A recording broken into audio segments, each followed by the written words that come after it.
Welcome back everyone to term 4. This is unbelievably session 12 of our Reimagining Careers Education series. It's been such a good community that's grown and grown over this, from lockdown to be this weekly chat with all these progressive people who are desperate to make careers education as powerful as it can be and career development as powerful as it can be, particularly within the K-12 setting, although I know we have people jumping in from all over. As always, check us a follow on @BecomeEducation on Twitter if you're tweeting away, and feel free to share anything. This week also, this is part of the Spark Festival that's happening, particularly the Find My Spark, the K-12 stream of events. And I will drop that link in case you've got a few more days to look at interesting things. And today, we are talking about how to have an outstanding school careers program, even in a pandemic. And we're very lucky to have Tristram Hooley. Give us a wave, Tristram. Joining us from a very early morning with his cup of coffee in the UK. Jim Bright, with a ruptured Achilles, joining us from his injury bed. Just checking. Hello. And as I said, yes, we're talking about how to create an outstanding careers program, particularly in our context around K-12, and even in a pandemic. Now, when I read this, and this is Tristram's book, I thought there were some themes that most people are moving, most people that join us in this community are already well on the journey to their strategy is almost in place, and their intentions and the values and their positioning is robust, but there's still some challenges we face. And this book that's been published specifically for the UK, I think that still has really, really valuable learnings for all of us, and similar challenges, even despite being in a different system. So, and Tristram is one of the authors of that. So without further ado, hi, thank you for joining us. For those that don't know, could you give us a quick bio of what all your various roles are now, and where you are in the UK and what state of lockdown and how it's been? Well, I'm Tristram Hooley. So I live in a town called Leicester, which is in the middle of the UK, and has been one of the hotspots of coronavirus. And so I've been locked down for 6 months. Even from my lockdown, I have a number of jobs, which include being Professor of Careers Education at the University of Derby. But I also work for an employer association, working mainly with employers who are interested in how to help young people to transition. So it's been really interesting because that's kind of the other side of the story. So I've done a lot of work with schools and with universities and so on. But now I'm also working with employers as to how they find and then receive young people when they first recruit them. And then, in the old days, I used to go to Norway a lot. I've also got a role at a Norwegian university. And so, I've been pretty much locked down to my back bedroom for the last 6 months. So no trips abroad, sadly. But that's me. Thank you so much. Now, in the UK, I think this week has been, obviously, you just said before we jumped on here, careers has been in the headlines, front page news kind of this week. And I think in the intro to the book, it even talks about, there's careers now absolutely recognized as really central to K-12 education at a really high level. So through policy and at government level, really recognized as this is something we have to do from primary up. How do we do it? Can you talk about, is that the truth? I mean, that's like gold for us. Yeah, I mean, it's a bit of an up and down story, the story of careers in the UK. But I would say, well, certainly up until the beginning of the pandemic, I would say we'd had about 5 years when we'd seen the sort of K-12 bit of the careers system getting increasingly valued and better resourced and better respected as well. And one of the key points of that well, there's sort of two really key moments. One was the development of the Gatsby Benchmarks, which I'll probably talk about a bit more as we go into this, but which is a very practical framework for careers education and guidance in schools, which I think clarified what good looks like to people, which I think people had always been very unclear about. If you're going to do this area well, what is it supposed to look like? And we managed to come up with a framework that people kind of got their heads around, school leaders and so on. And then the other thing was the idea of the careers leader, which was really saying, we've always had someone in the school who's had responsibility for the careers, but it's really varied. So it might be, the kind of classic thing was, the PE teacher who couldn't run around the field anymore, got given careers as a responsibility. That's always a bit of a stereotype, but there was some truth in it. What we tried to do with the careers leader idea was to say, actually, hold on a minute. This is not a kind of job of last resort for people. This is a really important job. You need somebody who can lead activity across the school. You need somebody who can lead their colleagues, can influence people and so on. And I think one of the things that we tried to do with that was to raise the status and say, look, actually, if you become the careers leader in a school, that's a really good stepping stone for becoming a senior leader. Because if you become the head of English, or if you become the head of science, you're still only leading a small team, you're still only leading one curriculum area. If you become the head of careers, you're actually having to work with teachers right across the school, you're having to reach out beyond the school, talk to the local authority, to the employers and so on. So it's a much better sort of stepping stone, and it should be respected as such. And so that's been one of the things that we've been trying to do. And we've managed to get government to sort of reinforce that. Now, of course, there are problems, and we'll probably talk about them a bit more, but I think that's what we've been trying to do anyway. That's really interesting. It'd be interesting to hear about that careers leader role, and I think we will talk about it more. Shall I share, if people aren't familiar with the Gatsby benchmarks, do you want me to just share what they are? And you can give a little overview of how they came about and how important they are. That'd be great. Have you got a slide to hand? Then I have a little handy visual for it, because I can never remember them in the right order. Okay, so the Gatsby benchmarks, the idea was, so this was a project that we did back in 2013, and we went around lots of different countries and we looked at lots of different systems. So we went to Canada and to Hong Kong and to Finland and all these different places. And we also looked in the independent school system in the UK. We surveyed schools, state schools, and we also did literature work and so on. And out of that, we basically came up with a list of things that seemed to be important everywhere where things were working well. And the idea was to try and codify it down to something that was manageable for people and gave people a really clear sort of direction as to what to do with their careers program. So the first thing is that you need to have, it needs to be a program. It can't just be a random collection of stuff that you do. It needs to be thought through. It needs to be written down. It needs to have some consistency from one year to the next. And it also needs to be evaluated. So that's our first thing. It needs to be programmatic. You then need to be listening to what's going on in the labour market and also understanding, what the educational opportunities are. So that's the learning from career and labour market information. You need to look at the needs of each pupil. It can't be the same for everyone. And, we then broke that one down in a number of ways. You need to link it to the curriculum. Careers can't just be something that happens disconnected from the rest of the school. You need to have science teachers, you need to have geography teachers and so on, all reinforcing this.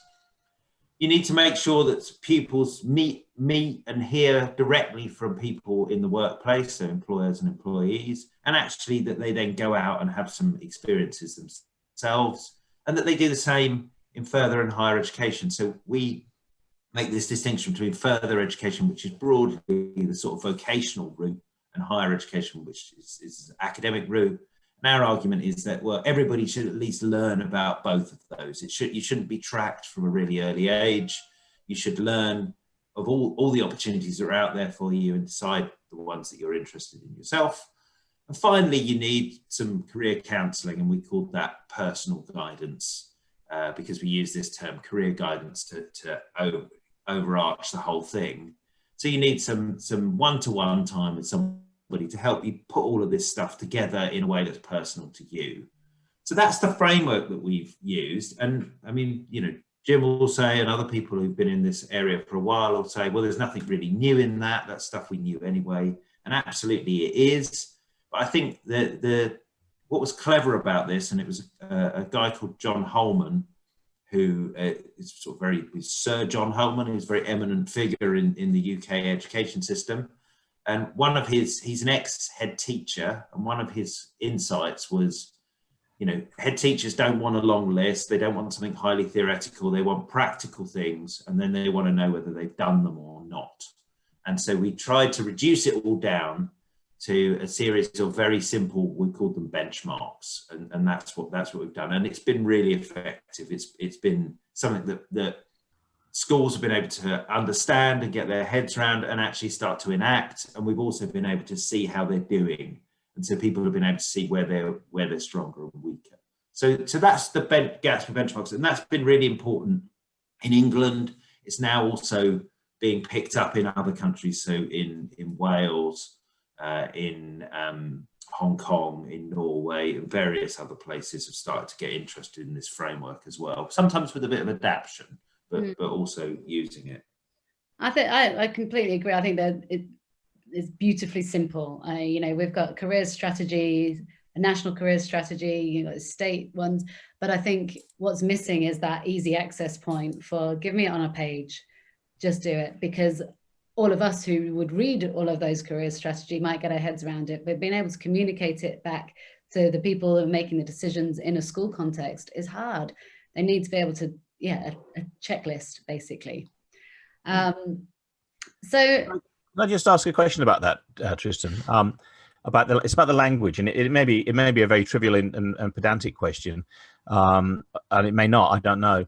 And that is the use of the word guidance as opposed to, say, counselling. You might be aware in Australia that one of the big groups here was called the Australian Association of Career Counsellors, and they changed their name to Career Development. So they moved away from that counselling kind of notion.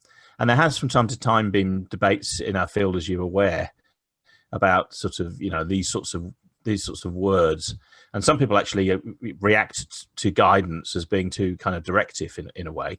I've heard that kind of argument. I don't particularly subscribe to that, but I have heard that view. Was there any consideration around that, or is it a fairly loose sort of umbrella term?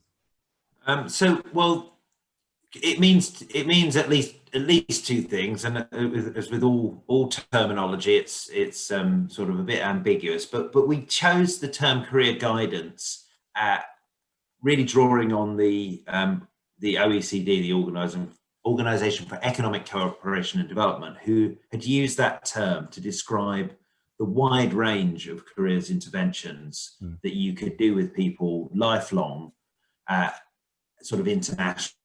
So that international language of career guidance to mean the whole thing. Okay. When we get down to benchmark 8, which is the personal guidance, I wouldn't particularly have a problem with changing that to career counselling. We ended up with that term because that has usually been described as career guidance in the UK, and the link with the counselling profession is probably a bit weaker in the UK than it is in a lot of other countries. So, you know, there are people who would consider themselves to be career counsellors, but generally guidance has been seen as quite a distinct profession, which has included other things other than just the one-to-one. So I mean, it's really going with our local language, but I think that 8th benchmark is about having a deep, person-centered conversation with someone about their career and about all the learning they've done in the curriculum, and thinking about how they're going to apply that. And if in other contexts that's more helpfully described as career counselling, I think that's probably right. Okay, thank you. So in terms of writing the book and coming up with it, it's meant for those careers leaders specifically in unpicking these benchmarks and going into that detail in that second section around each of the benchmarks, what it means. Is it for new people, or did you write it was it requested? Yeah, so I mean, the situation we've been in, which is a bit different from you, but I guess might have some parallels, is that the creation of this idea of the careers leader meant that there was an awful lot of new people coming into this field who hadn't necessarily received professional training in it. Now, one of the things that the government has funded is a lot of professional training for those people, but essentially you had a lot of not all teachers, some people from other backgrounds as well, but who started doing this job, and we wanted something which kind of codified everything that they would need to know, really. So that was the idea. And so, yeah, it is for new people, but I think we've also found that it's been useful to people who've been doing the job for a while and perhaps know what they're doing, but perhaps want to think about how to do it at a higher level. And sometimes it's just nice to go through something and think, yes, I was right. Everything I've been doing is perfect and right. And, you know, and I've got it written down somewhere that someone else is doing it. But just, I mean, the other thing that we found, which I don't know how much true this is in Australia, but that the turnover of careers leaders has been quite high.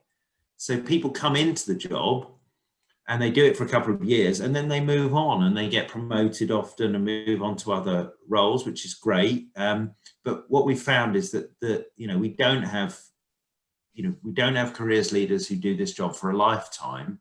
We have people who come through, who do it for a while in middle leadership and then move on to a whole host of different things. I mean, one of the chapters that we actually included in this was from the teacher's point of view, or the careers leader's point of view. How do you use this experience to develop your own career?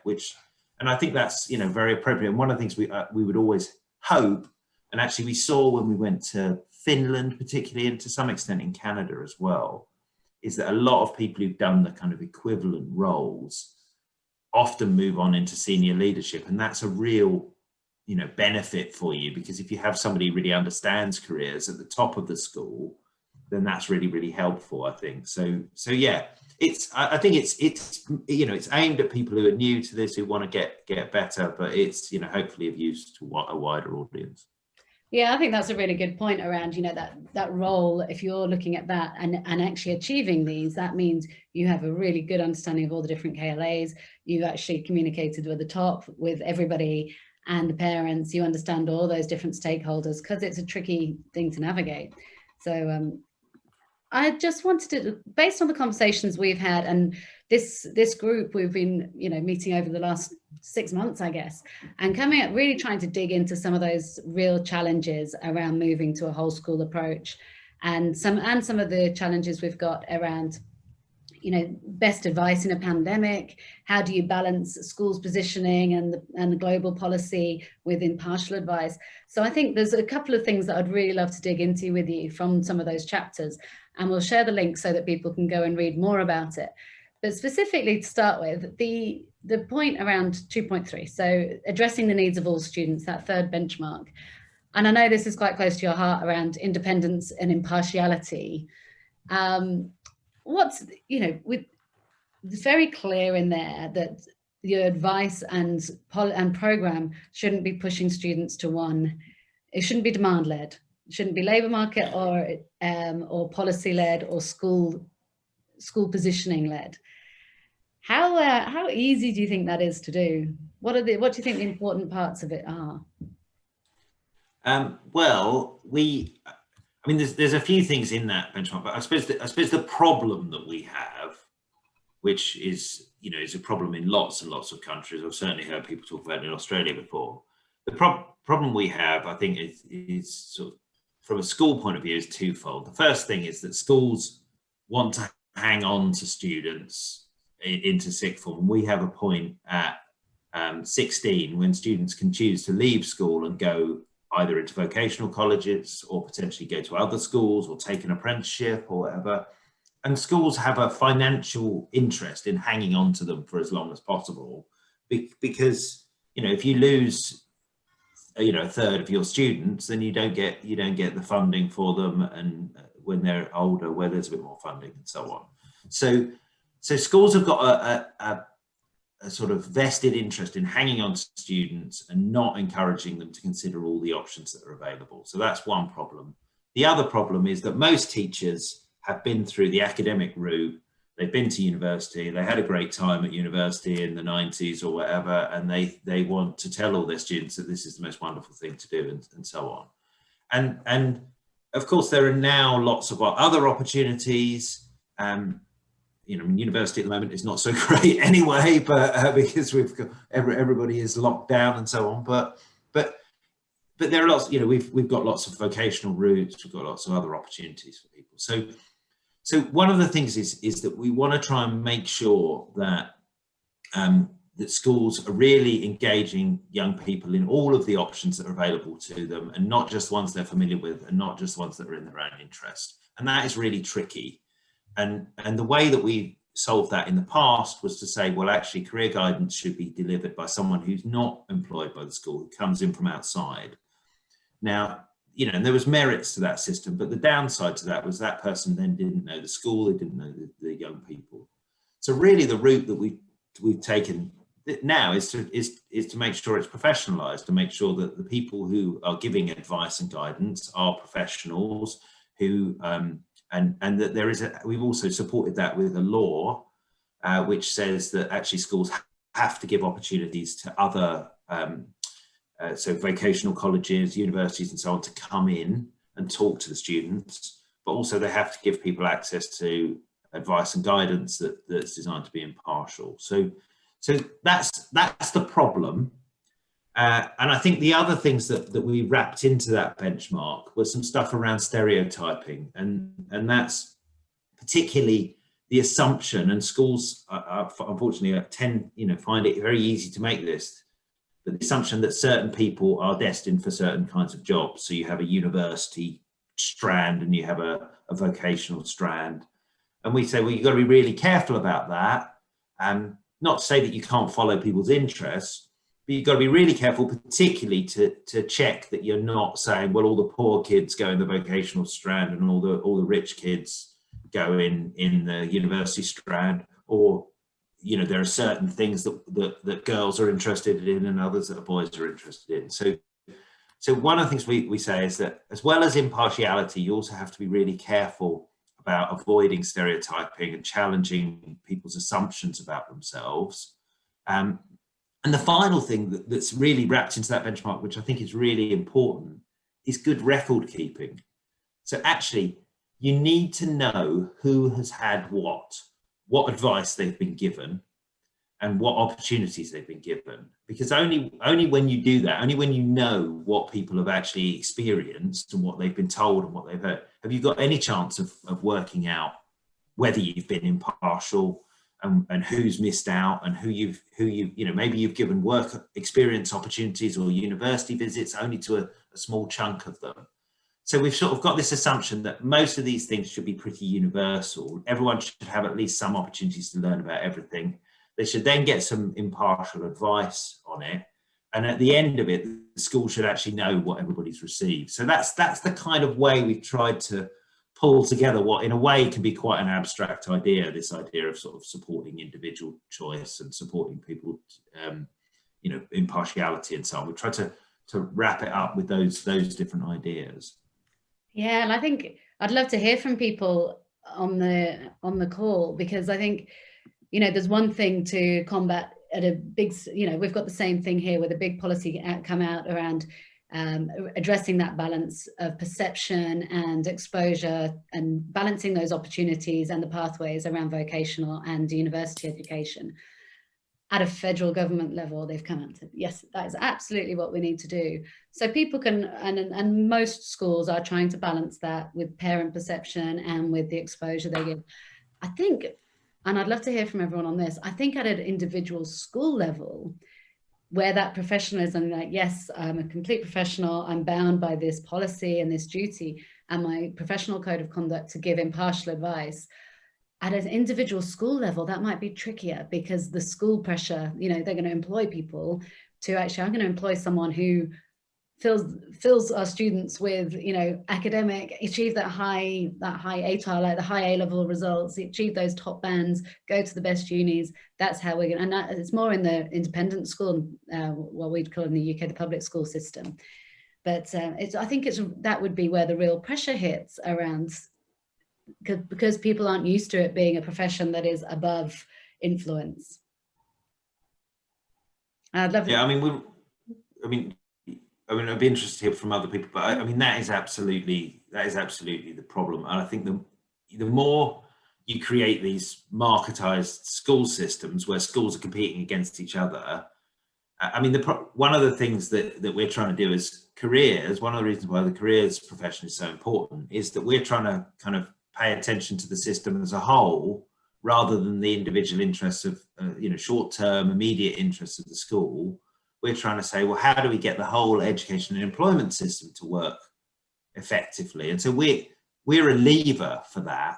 And really, we need to try and, be professionally empowered to be able to say to a school leader who says, oh no, keep them in the sixth form. We need, the classic one is, if you don't keep these students, we're going to have to close our art department because we haven't got enough people taking art. You're sending them all off to the art college, and that those case studies in there. That's really, we have to be strong and say, no, actually, someone somewhere needs to be advising the young person on what's best for them and helping them to choose what they want to do. Yeah. And some of the, when we talk about it like this, it's really like black and white. Absolutely, it should be impartial. But some of the case studies throughout the book are really like expose the grey areas and the tough decisions. So it's definitely worth having a read of it. And the second point around that, which I think is a model you've talked about before in other publications, is around that nature of aspirations. And I think same here, it's very easy for politicians to go, we need to raise aspirations. And that's the issue.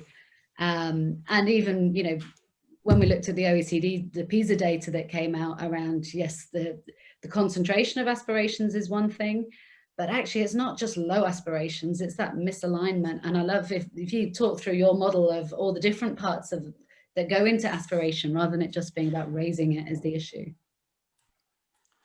Yeah, I mean, low aspirations is generally not a problem. I mean, if we've surveyed, if you survey young people in the lowest sort of socioeconomic bands, they all say they want to go to university. That's, so there's lots of issues about, people talk about low aspirations as being a problem, but it's not really aspiration as such. People want to have a great life, they want to do exciting things.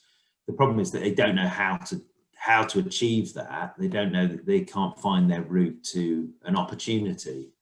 And so, I think as careers professionals, I mean, there is a bit of, obviously we are doing a bit of reality checking for people and helping people to understand that there is a relationship between their performance in school and what opportunities that are going to be open to them. I mean, that's one of our strongest cases that we make to the school, that actually we can help young people to understand why it's worth working at school, which is, they don't always intrinsically feel that it is doing that, but if they can see a link between that and a future life they want.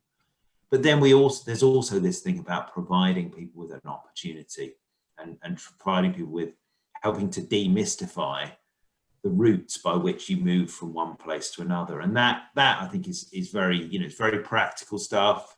It's stuff which is much more important for people who are from low socioeconomic backgrounds, disadvantaged backgrounds, because that thing of knowing how you apply for university, how you get in, what subject you might want to choose, I can explain that to my kids because I've been to university, I work in the university system, I've got quite a lot of implicit sort of cultural knowledge about that.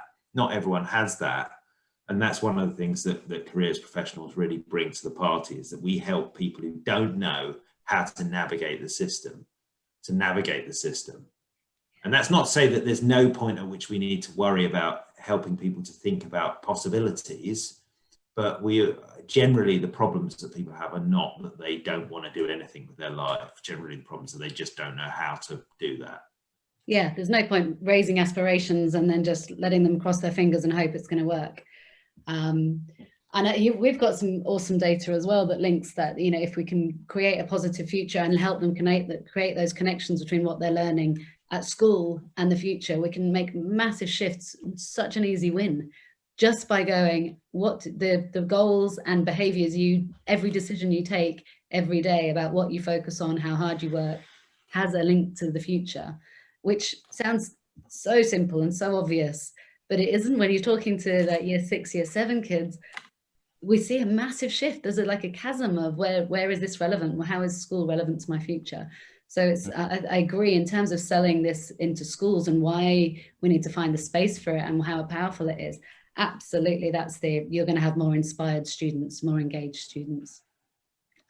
Yeah, I agree with that, and I think there is some quite old evidence now to suggest that things like family composition can have an impact in terms of people's ability to express ambition. Some US research on that, suggesting that it actually drops as a function of moving from having both parents present to a single parent through to foster parents, and you see a drop in the number of people who are able to express an ambition. Whether that it replicates or is relevant in the UK or indeed in Australia, I don't know. But what it does raise is that there is another part of this, and this is, I suppose, goes back to that issue of counselling versus guidance, that simply setting out pathways for people may be very, very effective in boosting the self-efficacy of those individuals who are otherwise psychologically robust and have been brought up to have a tremendous amount of confidence. They've gone to Eton. They expect to work as a prime minister in the near future, or at least in the cabinet in the UK government. And consequently, the world is theirs, is their oyster. But there are, of course, those minority in the UK who didn't go to Eton and who may not necessarily have that same tremendous ironclad level of self-assurance, and therefore putting these structures in front of them could even serve to frustrate. It's sort of yes, okay, there's a path there, but I couldn't possibly follow it. Now, maybe the people I'm talking about are a very small minority that require specialist intervention, but I wonder whether you felt there was a role for career education and counselling for those sorts of people, or maybe I'm exaggerating the degree of an issue there. Well, I mean, actually, I would say that this is true for everybody. Everybody has, well, I would call it an opportunity structure. Everybody has a set of things around them which they believe to be possible, and their beliefs are not entirely wrong. So, I mean, as you've alluded, I mean, the people who are running our country, at least, all come from a certain background. That's not an accident. That's not, it's not. Now, there's an element of confidence of of things that you learn in school, but there's also some actual structural barriers that, if you come from a very different background, make it more difficult for you to get there. I mean, I think careers in and of itself can't change the opportunity structures, but I think what we can do, I mean, we can both work at that kind of counselling level on things like people's self-efficacy, on their confidence, on their, self-belief. But we also can build through, this is where the Gatsby Benchmarks become useful, is things like work experience, things like engagement with employers, visits to universities, and so on, also open up the opportunity for expanding people's horizons, but also putting people directly into contact with employers. So we're trying to give people real experiences and real interactions, which both increase their knowledge, increase their confidence, increase their understanding of what's going on, potentially also expose, say, an employer or an admissions tutor to a set of students who they're impressed by, who they think, oh, maybe this person actually could do something. And we know that particularly things like work experience opportunities have a huge power in terms of actually shaping the demand. One of the things I look at with the higher education perspective is, is internships. So lots of employers bring in students as interns for maybe a summer placement. Now, most of those employers then employ at least half of those interns later on, because once you've seen the person, you've interacted with them, you're more likely to give them an opportunity. So I think that's what we're trying to do, and that's why we've tried to build this sort of broad-based program. That yes, it needs to have counselling in it. It needs to also have information and so on. But that in itself doesn't do the whole job, and that's why you also need these other bits of actual interactions with the labour and learning markets. Okay, then one of the other big challenges is around careers in the curriculum. Now, I think this is one of the ones that everyone agrees is a great idea, and it's really hard to systematise. It's not on the curriculum. We have such a crowded curriculum. There are continuums of you must teach this at the different stages.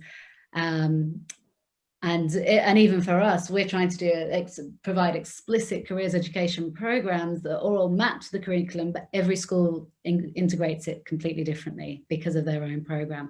But I love the 6 models are really clearly laid out of how can you integrate that careers learning into pre-16 education. So can you briefly talk about which of those 6 models you think are working the best? Which are the easiest to hardest, maybe? So, I mean, one of the things is when we talk about putting careers into the curriculum, it covers a lot of sins, really. And so, I mean, the first thing is I think you definitely need some dedicated time in the curriculum to deal with careers specifically. And, you know, as you say, that's really difficult. Because schools are often, you know, everyone will always say that they're too busy, won't they? Everywhere in the world, and schools are no exception to that. So if you ask a school teacher, you know, have you got time in your lesson to do something, they'll always tell you no. So I think we do need to fight to get some dedicated time to just talk about careers in it, and so that's kind of careers as a subject, if you like. And there are lots of different ways to deliver that. That can be, you know, an hour a week, or it can be that we, you know, have what we call sort of drop down days where you perhaps don't teach anything else for a whole day, maybe once or twice a year, and you then do something which is careers related. So there are different models that you can find.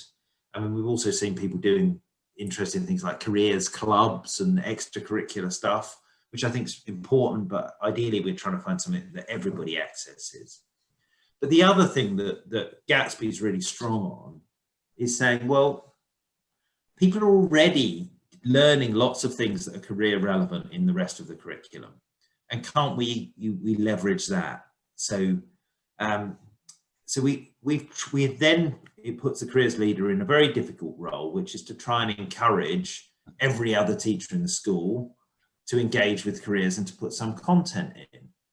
And that can happen in a whole load of ways. But one of the things that we talk about is that there are careers that directly come from a subject. So if you're doing a subject, you should at least know where somebody who really loves this subject might work. What kind of things, where might this be used?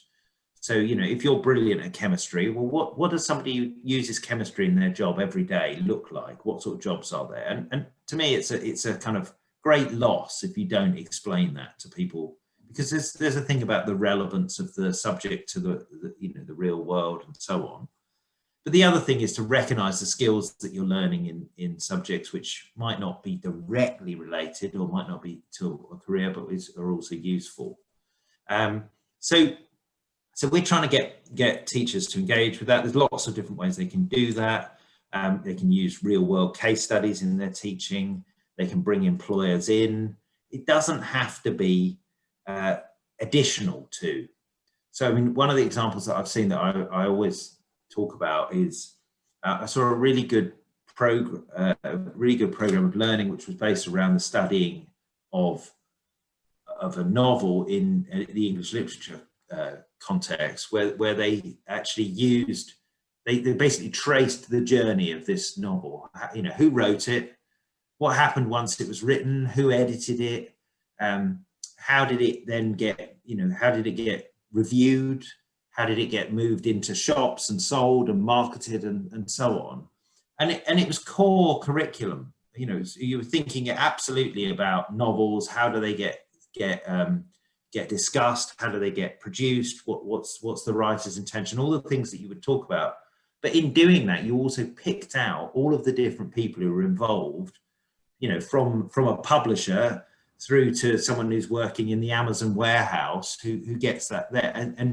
And by combining that learning with some employer engagement, bringing people in, showing how that actually worked, having an editor coming in and talking about, well, this is what we do when we do editing, and so on. You're actually able to teach core curriculum, but to bring in employers to help you do it and to link it really, really strongly to careers. And that kind of approach can happen in every subject. So it doesn't always have to be additional. It doesn't always have to make more time. What it does need is a lot of ideas. And that's one of the things that, as the careers person in the school, you have to help teachers to generate those ideas about how to do that. Tristram, I'm not sure if you're aware, because I know you've had contacts with the New South Wales Department of Education, but they had some wonderful brochures covering all of the key learning areas about 20 years ago, I think it would be about now. And in those, they were designed for teachers in these areas, and they set out in detail, including lesson plans, how to incorporate career-related material. I'm not aware, the teachers in the room would probably have a much better sense of whether those things are still going. I got the feeling that they were beautiful, really well thought through, with a team of people in the head office who are career specialists who put them all together. But unfortunately, I don't think it was particularly taken up. And that might be worth having a look at some stage to try to understand. I could be wrong, perhaps it was, and perhaps it still is, but I don't think it is. And maybe try to understand what the barriers were and why that didn't work. Because it struck me, I was impressed in the same way that when you were just talking there about the thing of the novel. It was those sorts of examples, and they were great. They were really imaginative, clever ideas, and minimize the amount of work that the subject specialist teacher would have to put into trying to make these links. So it was almost giving it to them on the plate, but it didn't seem to go anywhere. But again, I'm happy to be corrected by those at the front line who may be more familiar with these than me. I haven't heard that. I was just saying that's absolutely the issue, is that, I mean, I've seen lots of resources created, but the problem is that ultimately this is the role of the careers leader. As much as it's about teaching a careers lesson or delivering some career counselling, it's also about leadership and change management in the school, and helping to lead your colleagues to understand what possibilities there are in terms of careers education, and then to make sure they follow that through. And that is, I think, why the idea of the careers leader was so important. Was it moves you away from just, this is my bit, this is my corner of the school, this is what I do, and it starts to try and focus you on how do we change the whole school so the whole school culture becomes more engaged with careers. Yeah, I know there's somebody we had on recently across the Diocese of Broken Bay, Mel, I don't know whether she's on it today, but within one pilot school in that diocese has tasked every teacher in the school to deliver one really well linked career related learning unit throughout the year. It can be across any cohort in year one, and then next year they need to do one for every cohort, and capturing those case studies to showcase and share really broadly. And they've been amazing at actually sharing. And I think everyone in this community, lots of people have really openly sharing across state, across school, and actually as a collaboration of kind of best practice to help people see the value really visibly. I've got a question come up here. Kirsten, do you want to ask it? Do you want to unmute? Yeah, hi everybody. Yeah, Tristan, I'm quite keen to see if we can build on the experience of so much online learning. I mean, I know that it's an issue because they've been certainly in Melbourne, Victoria, they've been online for a lot longer than they would have wanted to be. But I see some capacity there to maybe deliver careers education through online modules. And I just wondered if you had any thoughts about the efficacy of trying to incorporate careers in the curriculum using online modules. Yeah, I mean, there's no reason why e-learning approaches can't be effective. I think the problem that sometimes you get when you go down that route is it's seen as this is an additional thing that can be stuck online and kept separate from the rest of the curriculum. So and essentially once it becomes a kind of voluntary activity, it becomes a problem. But I think if what you're saying is, when we're doing, well, I mean, we've got a couple of situations at the moment. So we've got situations where schools are fully in either a completely virtual learning environment because of the pandemic, or some kind of blend where they're not able to see students all the time. Some students perhaps not able to access school directly. In that case, you've got no choice. And really, you need to be moving your whole curriculum online to some extent. And Careers is no exception to that. And it needs to be built into that. And it offers you some real opportunities. Obviously, I mean, one of the things that it allows you to do is to, for example, it helps you to involve employers much more easily. I saw a really good scheme that they had here that was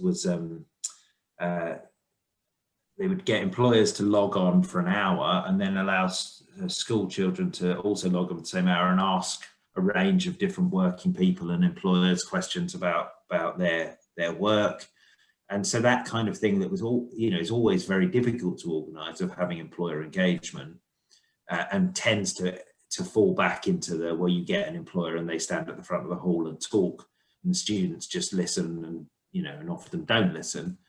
By putting it online, you have the opportunity for it to become interactive, for people to actually ask questions, to have personal interactions and so on. So I think there are some real opportunities that the ability to transcend space actually offers you as careers for online careers work. But I think it's also important that it doesn't become a way of sort of shoving careers to the corner of the curriculum while the real stuff happens in the school and careers happens online. So I think really we've got to try and say, well, the way the rest of the curriculum is delivered is the way that the careers curriculum should be delivered. And when that's online, we need to go online and we need to embrace that positively. When it's face-to-face, then we need to do it in a much more blended way and sometimes make use of those online sort of affordances. And I think there's been some great case studies here. We did a whole session about being able to move from work experience to work experiments and get really personal about it and talk to anyone in the world as everyone's gone virtual. People working at home tend to be more open to calls and Zooming, and it's truly global. So it's been a massive opportunity, I think, for that. And that's one of the things we really wouldn't want to go backwards. I think there's been far more collaboration, sharing. You're not limited by the resources, to your geography, to your networks. It's much easier for students to break beyond their networks now, I think. I mean, it does raise some problems as well for employers. So, I mean, the current situation makes it much more difficult for you to have, a group of school kids troop through your office because obviously, so there are some real problems, but employers are really trying to think for ways around that. And like you say, it might open up opportunities for more things like project work, for competitions. So we have sort of, like business competitions, we have to think up a product idea or little bits of project work where you say, look, this is a problem our business is having. Perhaps we get a group of students to solve that. A lot of that stuff transfers online really well in a way that sort of conventional work experience where you're in the office and probably end up doing some quite low level things, photocopying and making the tea and that kind of stuff, which I don't think that's valueless, but there might be opportunities actually to give students more powerful, more deeper kinds of experiences of what work is like when we're doing stuff online. And certainly employers have been looking into that because they don't want to lose all connections to the education system either. So yeah, I mean, I think that's one thing I really advise people to do is to connect to any employers who you've been working with and talk to them about what they think the possibilities are, because they're probably thinking about this as well. Yeah, absolutely.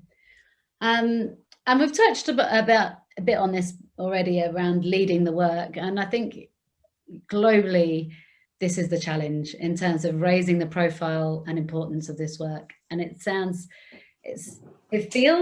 like in the last 5 years, that link of, you know, how important it is because we've got this global kind of panic about future employability of young people as the workforce, as the labor market changes so quickly. It feels like it's come from the economics has finally shifted to, oh wow, what we could already see is really important work to do at an individual level. It feels like that macroeconomic pressure is finally making that change happen. How do we leverage that at a globe? Where do you see it going? How do you see it? What would be your ideal in terms of professionalism and importance? Well, I mean, in a way, you know, my ideal is not what's happening at the moment, because I think we're about to go into massive recession globally, and I think that's going to have big impact for youth employment. But you know, I don't want to be a kind of vulture about it, but that does offer a huge opportunity for careers, because you know, in that kind of period when we would expect to see people struggling in the labour market more, the idea of having opportunities to sort of understand and engage with the labour market, spot where opportunities might be, and so on, becomes more important than ever. So I think we need to really be very assertive in making the case that this work is important, and it can't be sidelined in a period when, you know, particularly in schools have got lots of things. They're worrying about how they're going to deliver their core sort of academic delivery. So we really need to be assertive and say, yes, of course, it's, you know, absolutely important people learn to read and write and science and maths and so on. But it's also important that in a period of sort of a recession and change, people need to understand the world that they're entering and make wise decisions about where they might best enter it. So in terms of what that means for the profession, I think it means that as a profession, we have to be kind of, you know, politically aware and engaged, and trying to say, actually, we offer something to government in a difficult time, and that we can deliver on it. But it also means that you know, the practice that we do, I mean, this is why I think the Gatsby Benchmarks is a very helpful framework, is that it's multifaceted. It says that this has got to operate on the level of counselling, it's got to operate on the level of education, it's also got to operate on the level of brokerage and connections to the labour market. And so I think sometimes, you know, not all careers professionals are comfortable with all those roles, but I think, you know, the modern careers professional, to my mind, is somebody who understands all of those things. They're not necessarily excellent in every single one of them. Obviously, we all have specialisms, but certainly in a school, you often have to be a jack of all trades, and you absolutely have to be able to do counselling. You absolutely have to be able to plan curriculum, deliver lessons. You also have to be able to go out, network with employers, bring them in. And as we've just heard, you probably need to do all of that, both face-to-face and online. And so that's challenging for the profession, but it's not impossible. It's absolutely, you know, the profession is absolutely capable of standing up to that. And I think we need to make sure that the training that people are getting in universities or where else is actually preparing them for that kind of world and that kind of situation. I just wanted to, obviously, as you know, I'm associated with the training of careers professionals. What you're setting out, which sounds great, I have no dispute with, but it does to me suggest quite a high level of training. I don't know whether the UK is under the same sorts of pressures. I think all professions are under this sort of pressure of sort of, to use an English expression, Poundland professionals.